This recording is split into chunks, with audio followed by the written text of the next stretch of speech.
Olá, começa agora mais um programa Cidadania na TV Senado. E embora o país tenha registrado avanço nos últimos anos, desde que a Constituição de 88 e a Lei de Diretrizes e Bases da Educação Nacional reconheceram o direito dos povos indígenas a uma educação escolar específica, diferenciada, intercultural, bilíngue e comunitária, ainda existem muitas barreiras que dificultam a educação de qualidade para as crianças e os jovens indígenas. Para conversar com a gente sobre esse assunto, nosso convidado de hoje é Igor Barros Santos, professor e procurador federal. Bem-vindo, Igor. Olá, Sérgio. Obrigado pelo convite. Para a gente começar então, Igor, queria que você explicasse a diferença entre educação indígena e educação tradicional.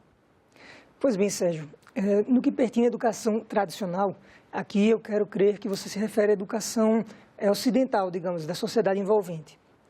O ponto central de distinção é justamente porque a nossa educação, digamos, a educação da comunhão nacional, da sociedade envolvente, ela é baseada justamente no ensino tecnicista, fornecimento de competências específicas de acordo com o conteúdo programático, um processo avaliativo estático, geralmente, um local de implementação já delineado, que é a escola, geralmente. Portanto, há essa fixação. Já a educação indígena, ela é mais ampla. Por quê? Os autores que tratam da matéria, eles fazem uma divisão. Existe a educação escolar indígena e a educação indígena propriamente dita. A educação escolar indígena é a educação que segue esses moldes tradicionais, mas que é bilíngue, comunitária, específica e intercultural. De outro lado, essa educação indígena, que é a educação, digamos, informal e não formal, ela justamente segue o repasse tradicional de saberes, segue justamente essa questão da convivência, do próprio processo de socialização. Então, há uma educação através da socialização, da convivência. Por quê? Porque é um processo de repasse tradicional que é marcado por pertencimento, né? Sentimentos herdados. E aí há essa distinção, a educação indígena sendo esse conceito amplo e a educação tradicional sendo esse conceito formal. Mas perceba, a título de complementação, que a educação é um conceito polissêmico. Os estudiosos de educação, eles trabalham com uma tricotomia, uma trilogia. Seria a educação formal, a educação advinda da escola, advinda justamente desse processo tradicional tecnicista, de matriz eurocêntrica, como alguns preferem. De outro lado, temos a educação informal, que é essa educação da convivência, do repasse tradicional, da contação de história, da oralidade.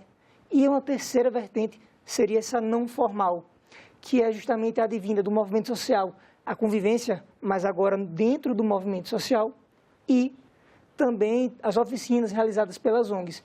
Nesse sentido, temos muitos autores, principalmente portugueses, que trabalham essa temática.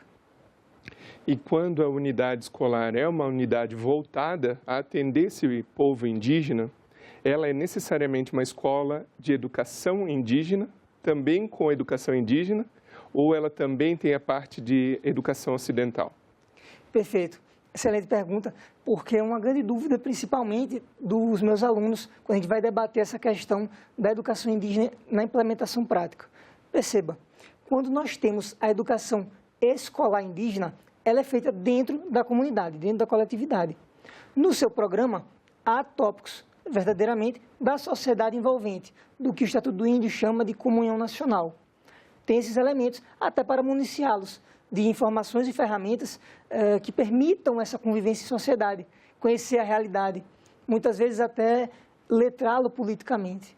De outro lado, tem-se também o elemento bilíngue, tem o repasse tradicional de saberes, tem o debate sobre os mitos, as histórias pretéritas, até para a questão de consolidação da autoestima, enquanto indígena, enquanto um sujeito que pertence a uma população tradicional.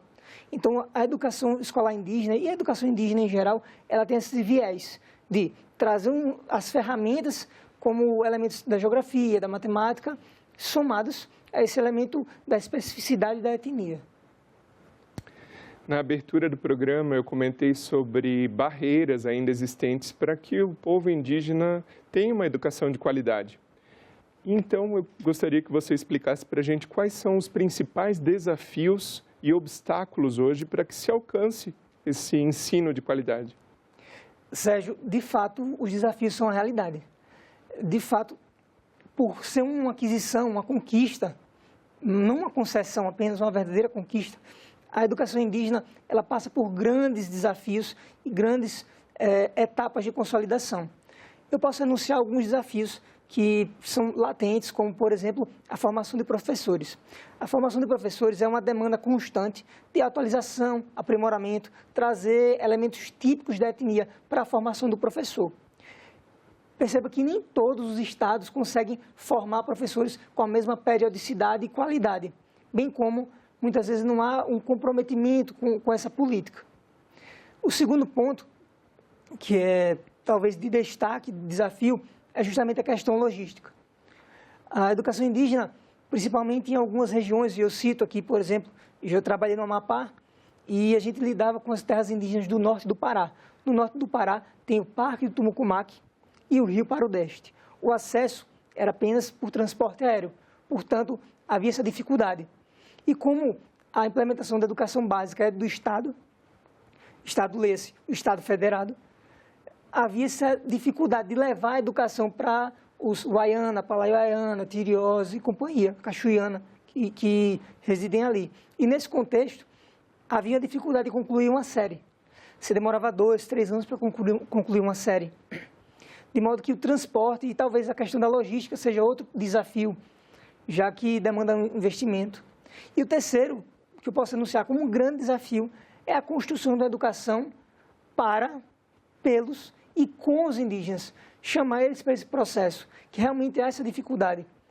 Demanda uma pauta valorativa do gestor de construir uma educação que traga os indígenas para o centro, para o debate, para a construção de um programa.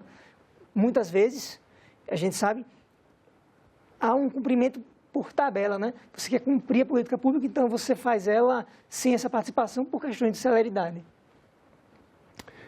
Sobre esse terceiro ponto que você comentou, trazer o povo, o jovem, para a escola, para a educação indígena, qual que é a importância da educação indígena para se manter e até valorizar a cultura e a identidade de uma comunidade indígena? É novamente interessante essa pergunta, porque ela traz alguns questionamentos. A manutenção da cultura demanda um esforço recíproco, tanto do poder público, mas, acima de tudo, da própria coletividade. Com relação ao jovem, a distinção feita de educação no início do nosso bate-papo, ela traz alguns elementos para essa consolidação. Por quê? A educação indígena informal, essa de repasse tradicional, realmente demanda uma convivência com os jovens, um chamado dos anciões, dos mais velhos, para conversar, para passar as histórias e demandas, porque o indígena jovem que vive dentro da comunidade, ele vê de perto os problemas e, a partir disso, ele pode participar do movimento social atento e com um pensamento crítico mais definido.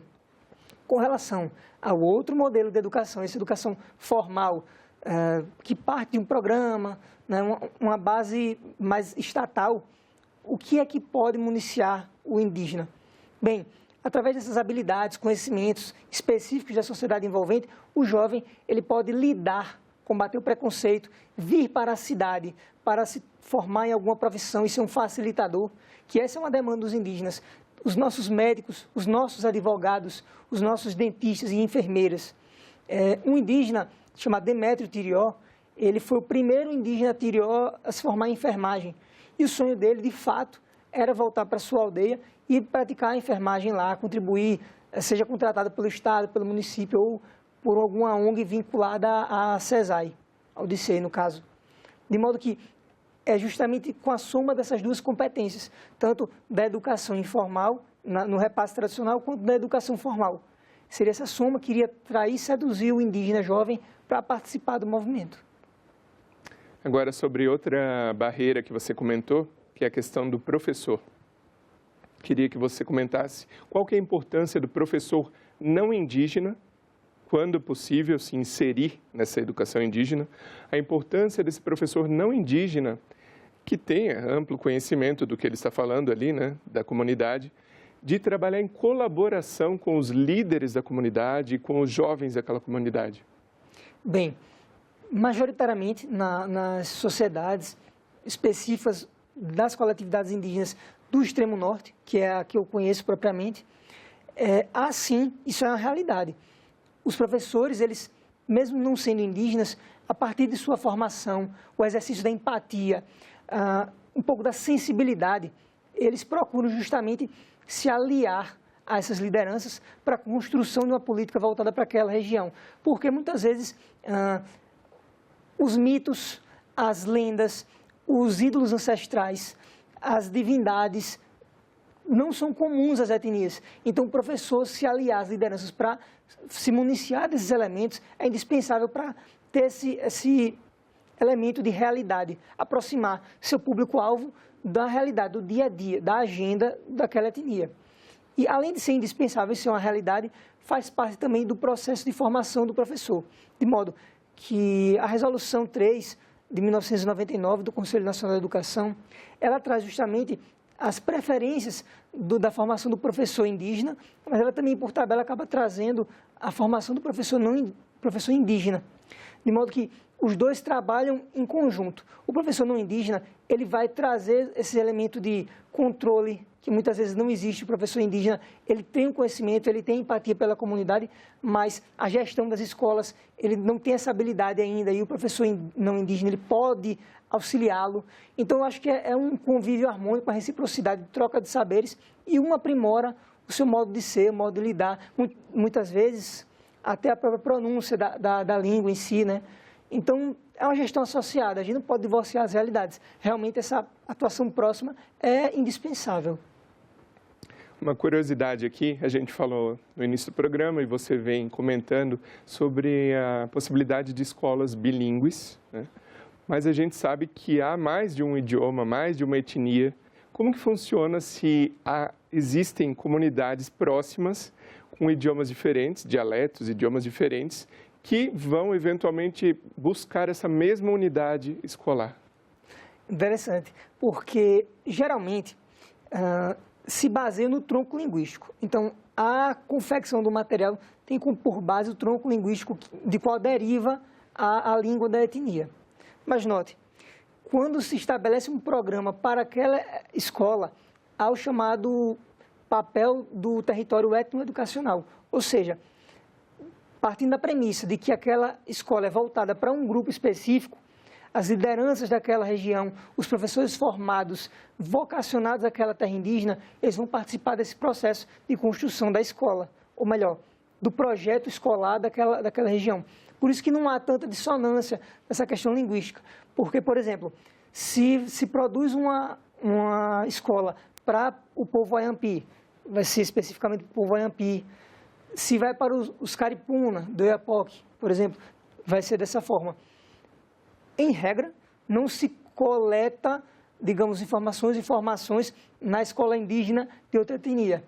Mas, muitas vezes, indígenas de terras indígenas que se avizinham têm dialetos próximos, de troncos linguísticos próximos. Não estou dizendo que vai ser necessário colher informações e formações numa escola de outra etnia, mas é viável do ponto de vista do tronco linguístico. Só que você fornecer uma escola indígena para uma etnia diversa, você, indiretamente, por vias transversas, ofende um pouco da autonomia, identidade e individualidade daquela coletividade.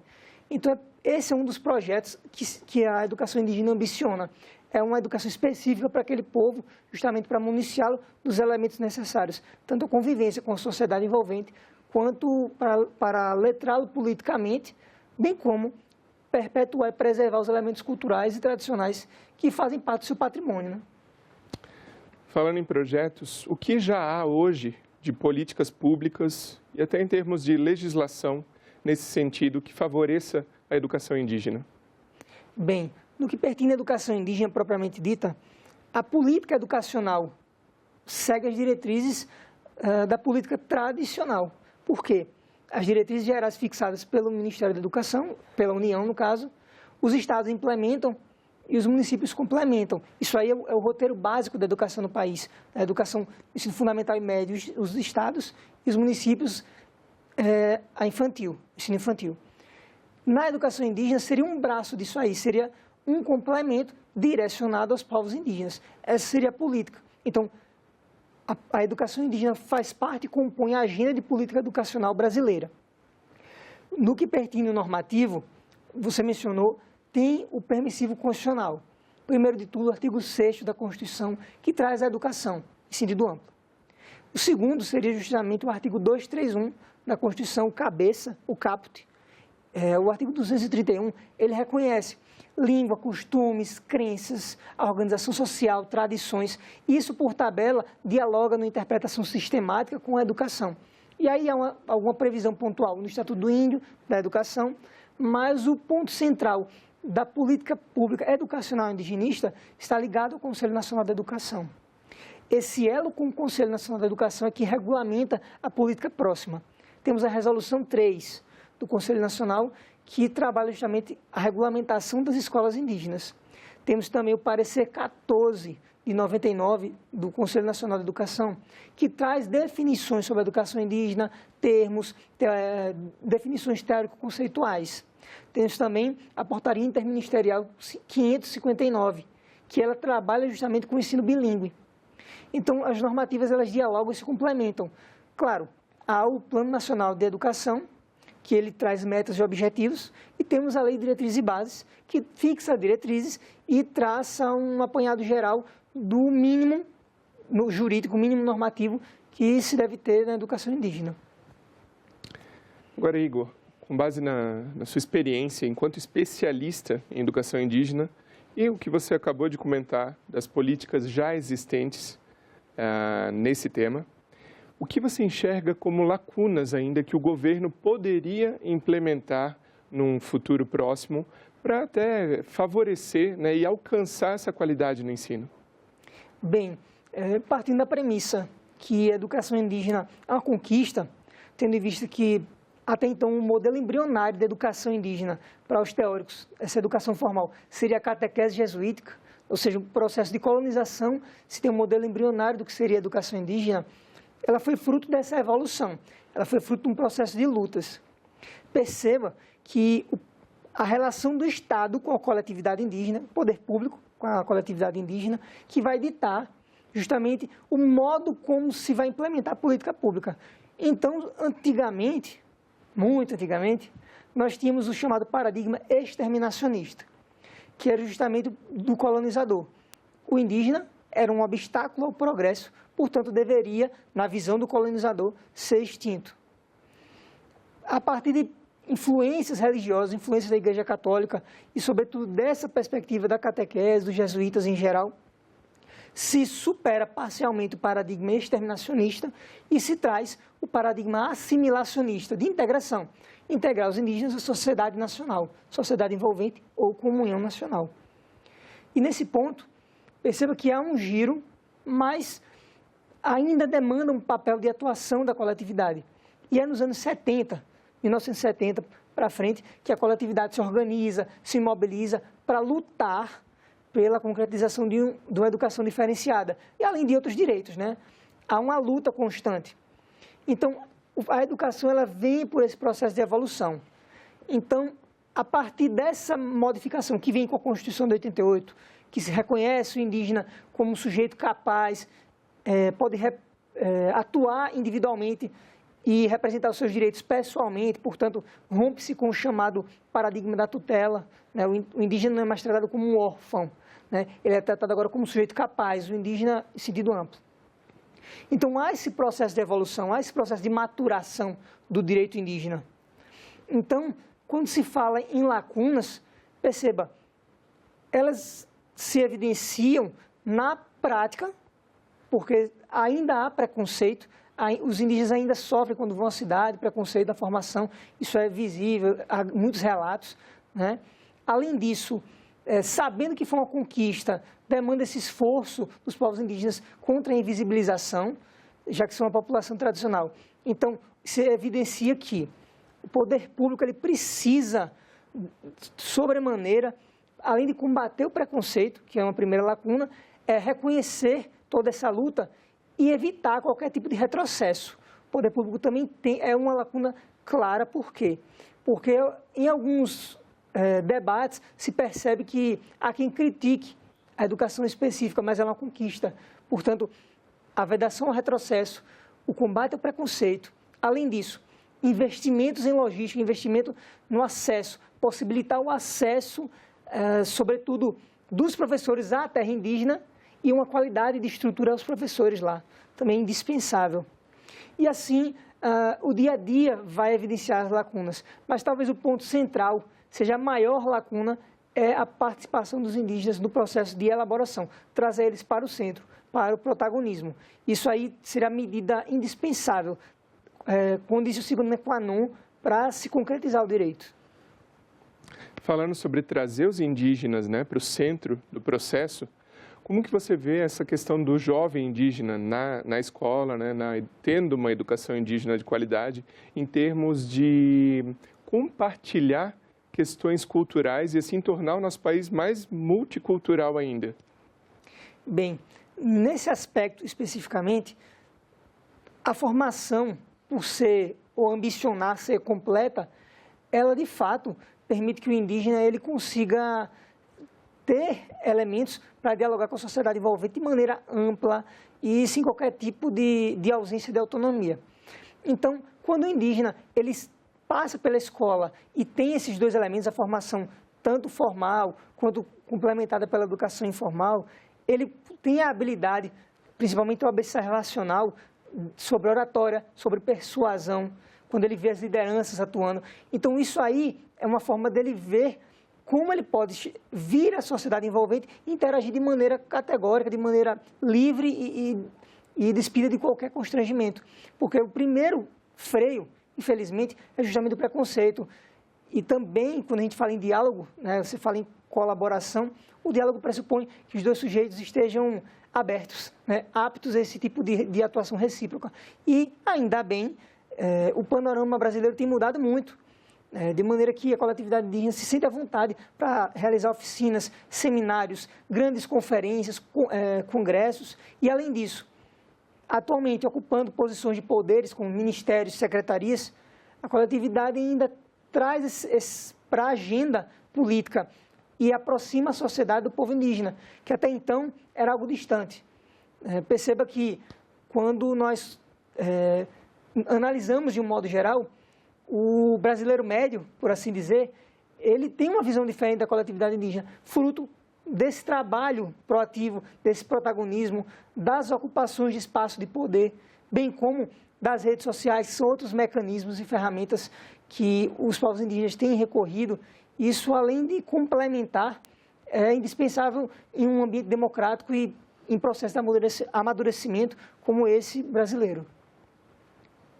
Para a gente encerrar, então, queria que você comentasse qual que é a experiência do Brasil em termos de intercâmbio de conhecimento de educação indígena com os países vizinhos. Bem, o Brasil, obviamente, não ia construir do zero o seu modelo. Claro, ele ia colher ou beber em fontes internas, que é a própria coletividade, seus anseios, as pautas das bases, mas o Brasil ele se espelha também em modelos do exterior, latinos, a priori, bem como da América Central. Alguns modelos que eu posso citar, por exemplo, é o mexicano e o da Guatemala, em que há o ensino bilíngue nos moldes brasileiros, de maneira que houve uma luta nos mesmos moldes. A década de 70 foi marcante para os povos indígenas, de modo que houve esse embate, essa luta, positivando-se o direito já nos anos 90, que é o reconhecimento da escola bilíngue, mas sempre com um idioma majoritário e o dialeto, ou língua, que o correto seria a língua indígena, de modo complementar.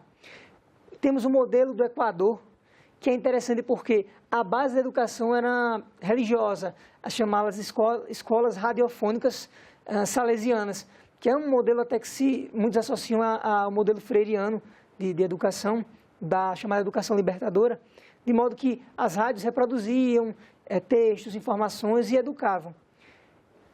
Avançando nesse contexto, o Equador ele positivou também a educação bilíngue e trouxe aí um avanço porque ela meio que trouxe elementos da cultura para o centro do debate, para a formação do programa de formação dos indígenas. Outros dois modelos que a gente pode destacar é o modelo peruano e o da Bolívia. O peruano é interessante porque a própria Constituição e a legislação correlata, eles trazem o espanhol e a língua típica de lá, que é o quechua, né? E a partir disso, são os 2 idiomas oficiais. Então, a educação indígena, ela se baseia nos idiomas oficiais, ela não é bilíngue como algo complementar ao português. E, por fim, o modelo boliviano, que esse é mais interessante, porque a própria Constituição, ela trata do Estado plurinacional. E nisso do Estado plurinacional, a educação, ela é forjada a partir de um sistema ou de um modelo pluri e multicultural. Então, você não trata de um modelo bilíngue, mas um pluricultural. São mais de um dialeto, o espanhol, o quechua também, e outro dialetos complementares. De modo que são modelos em que o Brasil se espelha e que gradativamente procura assimilar elementos positivos e que sejam exitosos. Muito bem. Muito obrigado pela sua participação, Igor, aqui no Cidadania. E o meu muito obrigado a você que nos prestigia com a sua audiência. Essa entrevista e todos os nossos outros programas já estão disponíveis para você rever ou compartilhar no nosso site senado.leg.br/tv ou então no nosso canal no YouTube. Aproveita e se inscreve lá, ativa o sininho para receber as notificações. Obrigado pela sua audiência e até o próximo Cidadania.